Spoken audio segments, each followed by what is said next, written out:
Hello.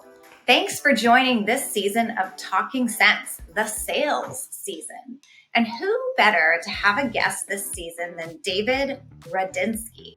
He wrote the playbook on enterprise selling, so much so that it's literally called the Rudnitsky Playbook. Marc Benioff talked about it in his Behind the Cloud book. He literally built a $5 billion business for Salesforce. Total legend, then went on to do it again at Yext. So glad to have him as a guest on this show. Fun fact, we work together at Ariba. So the next time procurement is giving you a hard time, you have David and I to thank. Just kidding. We won't go there. Back on track, enterprise selling. David, welcome to TalkingSense. Thank you so much for coming on the show. Latané, thank you for having me. And let me tell you something. You know how many of my coworkers have cursed me out at the end of a month, a quarter, or the year end when their deal's done, they're on the 2-yard line trying to punch it in, and it has to go through Ariba. It has to go through Ariba. At least there's a process. I left there in 98, and it still goes on and on and on and on. So at least there's a process, though, you know? Yeah.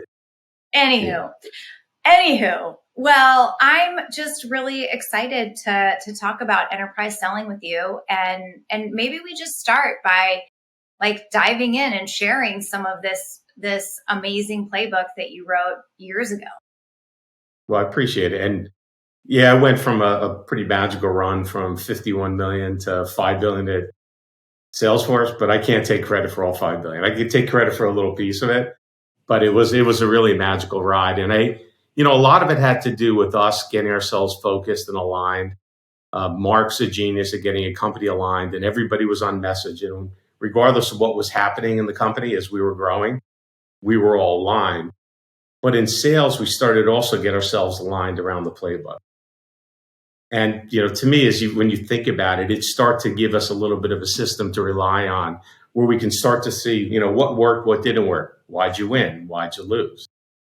And so the playbook gets evolved and it iterates, and you kind of build on it over time. And that, to me, was the most important thing. And I've always tried to rely on that, regardless of where I've been. And so, the playbook lives on. It continues. It continues to evolve. But I think as you think about it, you got to build the right team to execute on it. And that's where we spent a lot of our time as well, is, trying to figure out, what does that right team look like? What does that baseline of talent look like? Because regardless of what you're selling, you're going to identify what you need to be successful. And that's going to be some sort of baseline that you say, okay, at a minimum, this is my standard of excellence. And the one thing that I would share with anyone listening to this, whatever you're selling and you define that baseline, never compromise. The minute you compromise on talent, the minute you start to lose the game right away. So I'd say lesson number one, I would absolutely never compromise on it. To all of my good friends. What's that? You also talked about like playing bigger and having swagger. Like I loved that one. How do you do that? How did you do that? You have to. And it starts by thinking big. And so a lot of the stuff, I probably have a folder about that thick of everything that I've learned in my career. At some point, I'm going to produce something that comes out of that. But at the end of it, and they're so simple, some of these lessons. And when I share it with folks, sometimes they'll look at each other and say, wow, this is what the big deal is. There's nothing that complex about it. A lot of it's really intuitive. It's things that you should be doing day in and day out. And yet you see the best sellers do it. And the ones that strive to be the best but never quite get there, skip all the basic things. But to me, that baseline of talent, once I get the talent in place, I want us all to think big. And I'm saying really think big. Whether you're with the smallest startup or you're with a growing company, think big. And that thinking big it's an attitude and it's actions around it. So you walk in the room, you got to walk in like you own it. You got to walk in a sports analogy. You got to act like you've been there before. And that's really important because you know what? It gives you a lot of confidence. And it's not arrogance, by the way. Big difference when you think big, that attitude is absolutely not arrogance. It's confidence. And confidence breeds success. When you walk in a room and you're confident and you're in a challenging situation, people feel so much more comfortable when they see that confidence. And they want to be part of that team. So it's the actions. How do you actually do that though? Like how did you tell people to think big and have confidence? Pep rallies, cheerleaders, band. Yeah. Right. Yeah. A part of it starts from the top, and you've got to empower your management team. So as if they feel as if they own their territory, their area, their group, their region, their theater. You've got to empower them. Because I'm going to go back to the first thing I said. If I get a baseline of talent and I don't compromise that, then I want to make sure that they feel so confident that we're behind them. So if we're behind them, they have the confidence to walk in. You know, an RVP in the early days of Salesforce should have walked into a meeting like they were Marc Benioff. An RVP in the early days of Oracle should have walked into a meeting as if they were Larry Ellison. You got to feel like you own it. You have to feel like you own it. And here's what happens. One, you instill the confidence with your coworkers, your boss, your partners. Two, you instill confidence with your customers or prospects because they're like, wow, Latané, she knows what she's doing. I want to be part of your train. I want to jump on that train and I want to go forward with you. And then the other one is another cliche, but if you have that attitude and you think big, guess what? You get to play big. Because now I can play at the C level. And I can play there. Why? I have the confidence. I've inspired the confidence of my leaders. So if I bring them into a deal, they're not wasting their time. They feel really excited to join me in an opportunity because I brought the confidence there. I thought big. So think when you think big, you play big. It's infectious, but it works. And one of the things that I remember you telling me, which I thought was so cool with RVPs, is help them understand what they truly own. So maybe elaborate on that. Sure. So think about our business, right? And when I say our business, I'm looking at an enterprise, SaaS, B2B business. That's what I know best. To me, and I've said this a million times for anybody who ever listens to this that may have worked for me in the past, it's an RVP-led business. It's an RVP-oriented business. Because at the end of the day, we're operating in so many different markets that the RVP knows best what works in his or her territory, meaning the profile of the customers are going to be different, either geographically different or vertically different. They're going to know what drives them. They're going to know what's most compelling. They're going to look at the leaders in those markets and know which of those marquee customers that they're going to look towards. So you have that tribal knowledge of your own region. You're going to know what you need from marketing, what you need from demand gen, what you need from events. And you have to let that RVP know that he or she is the CEO of their franchise. Because you've got to do two things. You have to give them the confidence that they own it. And boy, you better empower them in the same breath. Because I can tell you own something, but if I don't empower you to do anything, do you really own it? And then, you and I chatted about dashboards and what's important. I'll tell you, one of the things that I really stress with the RVPs is to look at your total book of business. I want to know what you really own, not what quota I've given you from the fiscal year, but what do you That's own too in terms small, of right? It's way too small. And so you think of it as an RVP, what an impact you have. If you're successful, your AEs are selling multi-year deals. So it's not just your immediate quota. It's how many are 2-year deals, how many are 3-year deals, 4-year deals possibly. That's your total book of business. What do you have up for renewal in its entirety? And so when you go home at night, you actually sit back as an RVP and say, wow, I have a big impact on this business. It's not just the quota they gave me for the next 12 months in the fiscal year. And so you really have to drive that. You've really got to make it, because at the end of the day, an RVP knows what he or she wants. They own that franchise, right? You basically give them a franchise to your brand. In a Now, has Dunkin' there, Donuts world, they know, is it sprinkles? Is it chocolate covered donut? I don't know what sells in your neighborhood. You do. so You're going have to tell me what you need. you talked about empowering them. Has there ever been a time where you were like, ooh, I don't know about this? Yeah, no, we've seen some go overboard and make, for example, we'll make commitments on behalf of the company that we absolutely couldn't stand by. Want to get a deal done. They know for certain I'll approve this. And guess what? You can't. And so, there's one thing about empowering them. The opposite side of that conversation could have been, I know what it takes to get the deal done. I can bring it to my management team and they trust me, versus making the decision on the spot and then hoping that we live by that decision. Two different things. Gotcha. So one of the things that I've noticed, and I mean, you've been doing this forever. We talked about, back at Ariba, things have changed a lot, dramatically, with Yep. the number of tools that a salesperson has, the amount of data they have, the amount of resources that they have. And then, lo and behold, we all left offices. So it's kind of a new selling world. Like, how has the playbook changed? So think about this. Think about this. 10 years ago, 20 years ago, I mean, I started writing all this stuff down forever ago. Okay. And have gone through some insane changes. In my world, you said forever.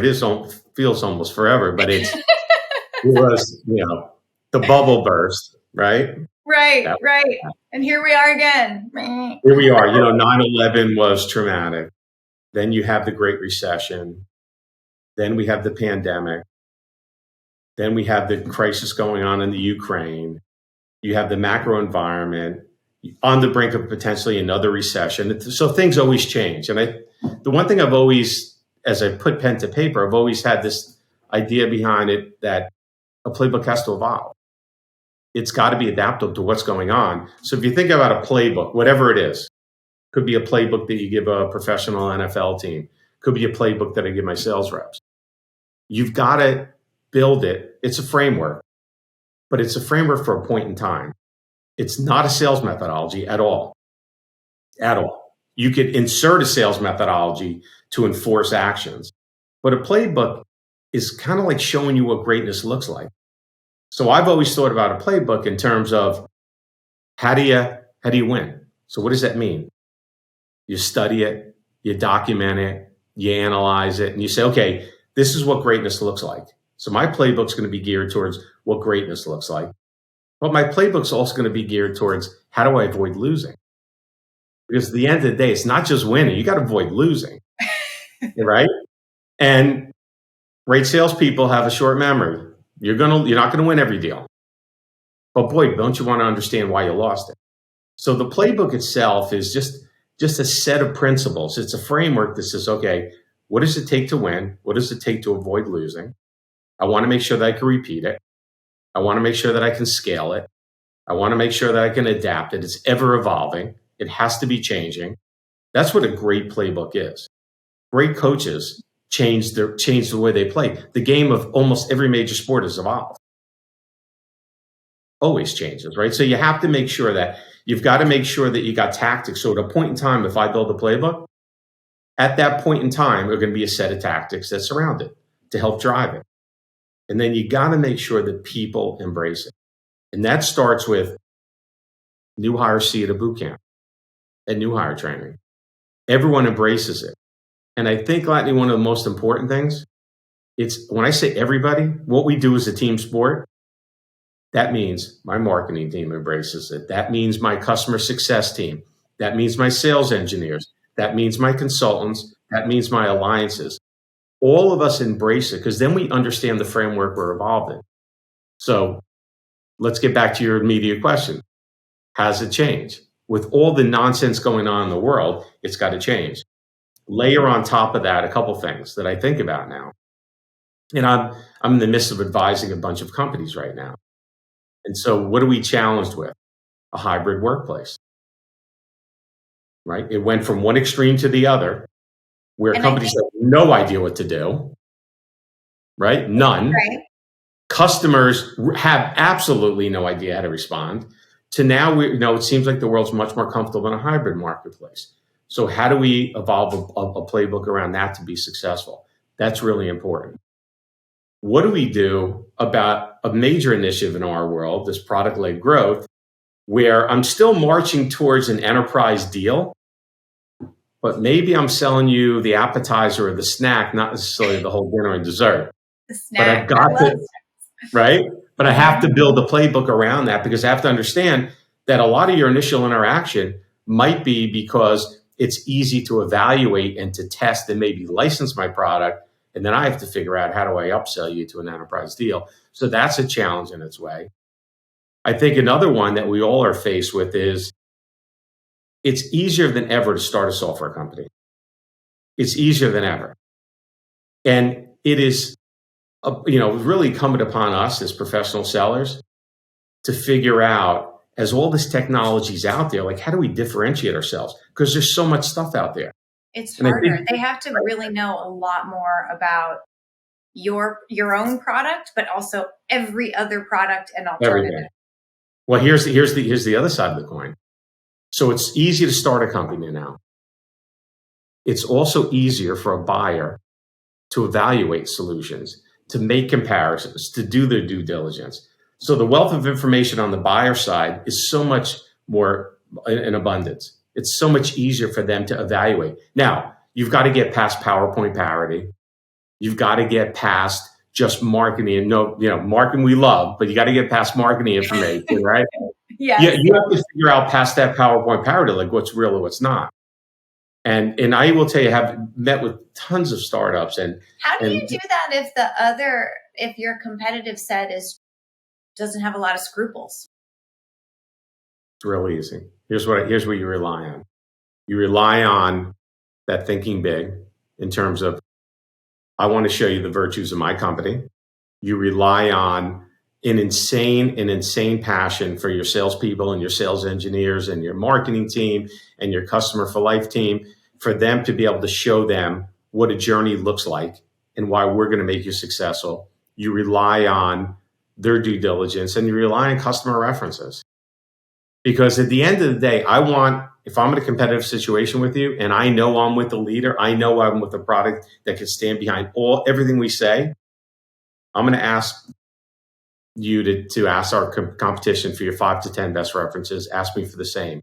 When you get them, the only favor I ask of you is throw those out. Ask me for the next set of 5 or 10. You're going to get past the short list pretty quickly. Right. Customer references, at the end of the day, customer success, customer references really differentiate it. And that's really, so when you think about how the playbook evolves, the streets are absolutely littered with unbelievable technology and ideas where founders just couldn't execute. If you look at the stable of portfolio companies of every VC, you don't have to have a really high batting average to be really successful.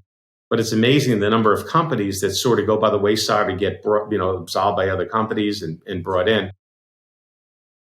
It's all about execution. It really is all about execution. Ideas, there's a million ideas out there, and there's so many smart people. I tell my team all the time, ideas are easy, execution is hard. Yeah, so many smart people with unbelievable ideas and technology. It's incredible, but still get execute on it. Yeah.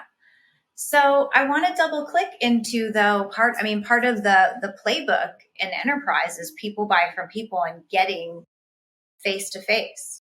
So what strategies are you advising people to use? So I've been saying this forever, and I will see people from Salesforce 20 years later, and they'll still say, "Hey, I won this deal. I got my face in the place." But I talk about getting your face in the place a lot.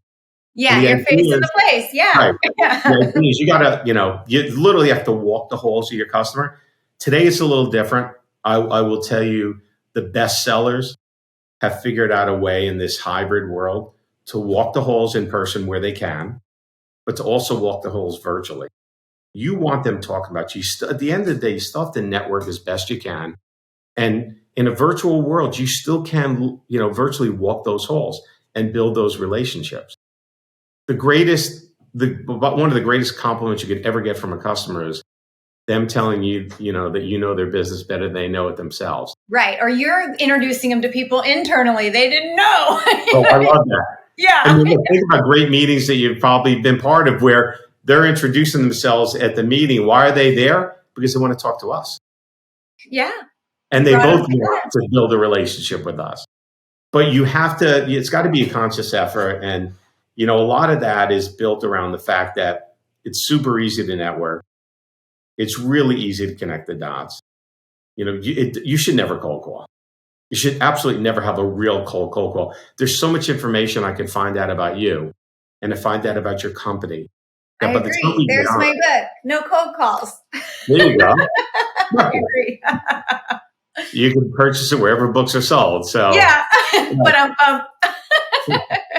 But that's the reality. You shouldn't have to. And so by the time you start to do any type of outbound, you've already tried to, the path to success is already starting to be built. And that's really important. And a lot of times folks forget that. The days of 3 martini lunches and telling jokes and slapping them on the back, and that's gone by the wayside. At the end of the day, people want to buy from people that, one, they like, and two, they respect. They really do want to look at you as a trusted advisor. They want to understand what you have, and they want to feel really confident that you know what you're talking about. You stand behind your commitment. Your company stands behind the commitment, and the products work as advertised. And here's the reality. And you've done this for a while now. You know this. None of what we sell is a perfect science. There's going to be problems. There's absolutely no question about it. Whether it's problems on the vendor side where the technology's just not working, an update's been made, a new version doesn't work, you have to fix it, or you have issues as a customer implementing it. You might have a partner that's failed on the implementation. But if you built those relationships and you had your face in the place and you knew that they could rely on you, they're going to come back to you, not screaming at you. They're going to ask you for help. They're going to want your help. Yeah, I have a saying, a lot of times the problems aren't necessarily your fault, but that doesn't mean it's not your problem. I'm like, it's not our fault, but it's still our problem. Just is what it is. We got to go get it fixed. So you got to have that mentality. Think about it, deployments that you've heard about that I've lived through where products work as advertised, commitment on both sides from the customer and the vendor, and the implementation partner failed. Guess what? They're never going to turn and say it's XYZ company screwed up the implementation. At the end of the day, they're going to come back to the vendor and they're going to say so-and-so failed. It's your brand. They're using your platform. They're using your products. So you've got to have that conscious effort to, that culture of customer success, that value system. It just has to be there. So let's talk about how you align with marketing. Real important. So one of the things I really hate is finger pointing. And too many times you'll see where sales will say, hey, marketing doesn't give me enough leads, or marketing gives me leads, but and they're bad. They're bad. They suck. The wrong buyers, not interested. And then marketing will turn around and say, look, nobody followed up. Right. No one's calling. Look at this lead. No one nurtured this lead. And sales will tell you, well, I didn't nurture because I didn't think it was even the right title for what we sell. To me, if I really promote this culture of a team sport, that's not just my team. And that's all the dependencies around it. So marketing is very much part of it. I would tell you on my weekly forecast calls, I always have my marketing partner on the call to hear what my management team needs and what they say. Because, just like an RVP owns a territory, you don't know exactly what we need in each one of the regions we operate in. And I want you as my marketing leader to look at my pipeline coverage ratio and to see where our weak spots are. So not just that you're building a machine for the company. I want you as my marketing partner to understand you're building a machine by region. And yeah, your overall ratio might look fantastic, but I have 3 RVPs that have 0 chance of ever making their quota. 0 chance. And I need help there. Yeah. Oh, by the way, my RVPs who are empowered and feel like they're the CEOs of the franchise want to run this ABM program, or they want to run a special event. You need to hear that, and you need to work with us. Those BDRs, the SDRs, the BDRs, they could run up through marketing in many instances, but boy, they better feel like they're an extended part of the sales team. And my AEs better meet all the time with their BDRs to lay out a strategy of how do you want to try to penetrate the territory. So unless you're working together, that's really hard. It's really hard in our business not to work with your marketing team. I think that franchise, you can just see it. It all comes together. They're all supporting the franchise. And if you create that culture around it, then everyone's thinking, Yep. oh, I'm part of the franchise, right? This is my role in the franchise. And those bubble up to the overall company. But having that understanding of regional differences is critical. Yeah, you have to. So I love to talk about dashboards. And you mentioned tracking something kind of uncommon about your RVPs and your sales reps. So I've always been less is more. Yep. I am not a dashboard manager and executive, yet I do know that I want to center myself around the metrics that matter for the company and for my team. And so to me, less is more. And there's certain things I track, and I could share with you those kind of things, and probably not unlike others. But there's other ones that I kind of pay attention to. One of them is that RVP orientation of the book of business. We take a look at that a lot to see what are you really responsible for. I think that's important to keep us on point. I also look at expenses, and I don't look at expenses from the finance side at all. I have a budget, my team's within budget. I'm not necessarily looking who spends what, but I am looking to see who spends, because there's certain leading indicators, even in a virtual world where you could run events, I could run ABM programs. There's a lot of things I can do to generate interest. Yeah. I could do tons of things to spend money, but I do like looking at who spends. And it's not just my salesperson. It's my RVPs. It's my SCs. It's my customer success folks that map into it. I'd like to know who's actually spending money going out and seeing customers, because that's a really important leading indicator. If you're spending a little money, you might be able to win a deal. But boy, if your face is in the place and you're really engaged with the customer, you're probably spending money to do that. And I've seen reps who are struggling with the business, complain about the leads, complain about the quality of the accounts, and yet they don't leave their backyard. Yeah, very little engagement. And I have this thing that bothers me where someone will come back and say, we had a great meeting. And we talked to them again, and we had another great meeting. And at the end of the day, you don't get paid on meetings. You get paid on closing deals. I mean, we keep scoring our business for a reason. There is a winner and a loser. You win by closing. And what are you doing to close the business, and how engaged are you with the customer? So I do look at that. It's not a major focus. It is one of the leading indicators. The other one I do is I break down the deal sizes and really try to figure out on a call, if less is more. I'm not going to be on a 4 to 5 hour forecast call each week. I want to get through it, but I want to focus our attention on the deals that really move the needle for the company. So at any given point in time in a company's evolution, a big deal is defined. It's a certain threshold. In the early days, it may be here. Later on, it goes all the way up here. But whatever that dollar amount is, I'd much rather my management team focus on what we consider big deals. And then the other ones, we call them cats and dogs. Collectively, they add up, right? The cats and dogs collectively add up quite a bit. Yeah. You really want to spend your time. If you figure, if you say, okay, my threshold's $100,000 qualifies as a good size, a big deal. Do I really want my management team focused on a $20,000, $15,000, $50,000 deal? It takes a lot of those to add up. It takes a real lot of those to add up. I want the drumbeat of those. I want them to be aware of them, but I kind of want to look at the cats and dogs as a bucket of deals versus the deals themselves. And let's take our time, which is limited, and focus on the deals that will move the needle one at a time. That's what's most important. So I kind of look at a dashboard that way as well, in terms of how we moving the deals around. But got to pay attention to them. Dashboards are important, but I've also seen managers, I've seen executives get caught up in the details and not understand how to run the business. Or not understand the deals because they're just in the in apps, right? They're in the apps. And by the way, being really good at a dashboard or really being a quant on the numbers doesn't mean you know how to move a deal forward, you know how to close it, and you understand, like you said, most importantly, you understand the business. So, the question that, no one can get off the show without answering is your biggest F up. So I think you learn much more from the mistakes, right, and from the successes. So let's share some colossal failures. Well, which one of the 100 that I have? Yeah.